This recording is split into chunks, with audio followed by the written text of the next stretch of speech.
পটল দিয়ে আলু দিয়ে ভাজি আর হচ্ছে মাছের ডিমের ভুনা।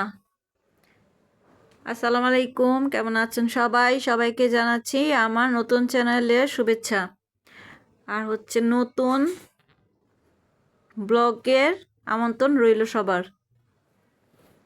তো এই যে আমি পেঁয়াজটা লাল করে ফেললাম, এখন ভাজিগুলো দিয়ে দিলাম, আলু আর পটলগুলো। তো এখন ভালো করে নেড়েচে নিব। এর ভিতরে দেব লবণ আর একটু হলদি গুঁড়ি আর একটু ধনিয়া গুঁড়ি। তো এখন ভালো করে মিশিয়ে নিব নেড়েচেড়ে। তো এই যে এখন আলু আর পটল গলার অপেক্ষায় আছি, ভালো করে নেড়েচেড়ে দিচ্ছি, তেলের সাথে মিক্সড করে দিচ্ছি।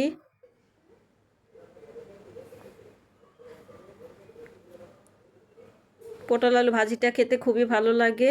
তো এই যে ভাজা ভাজা হয়ে আসছে আমার ভাজিটা, হয়ে গেছে আমার ভাজি। তো এই যে কড়াইতে তেল দিয়ে দিলাম, তেল গরম হয়ে গেছে। এখন এই যে মাছের ডিমগুলো দিয়ে দিলাম, ভালো করে ভেজে নিব। এই যে ভাজা প্রায় শেষ, লাল লাল হয়ে গেছে, এখন তুলে নিব।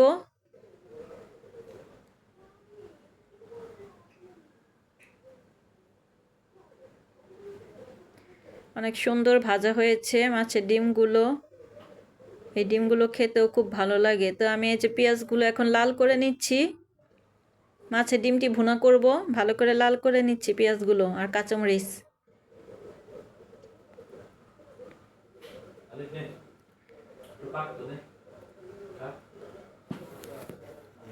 তো এই যে ভালো করে নেড়ে চেড়ে নিচ্ছি, লাড়াচাড়া করলে তাড়াতাড়ি লাল হয়ে যাবে পেঁয়াজগুলো।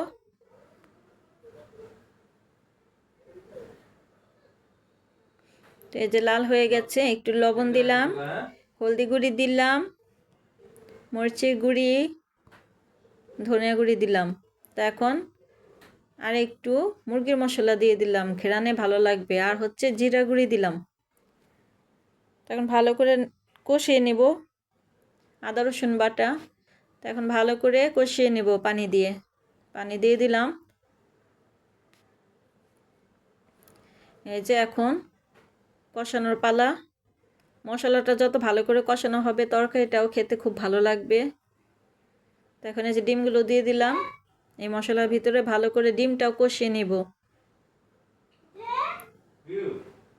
তো এই যে এখন ভালো করে নেড়ে চেড়ে মশলার সাথে মিশিয়ে নিলাম, আর একটু পানি দিয়ে দিলাম।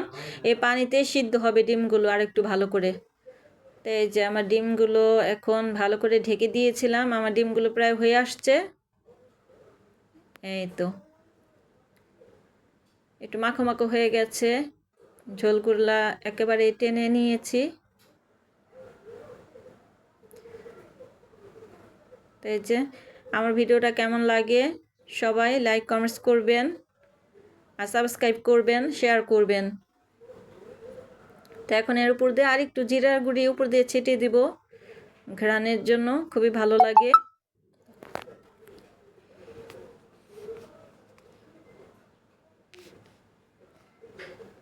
তো আজকে আমার ভিডিওটি এই পর্যন্তই। সবাই ভালো থাকবেন, সুস্থ থাকবেন, আমার চ্যানেলের সাথেই থাকবেন। আল্লাহ।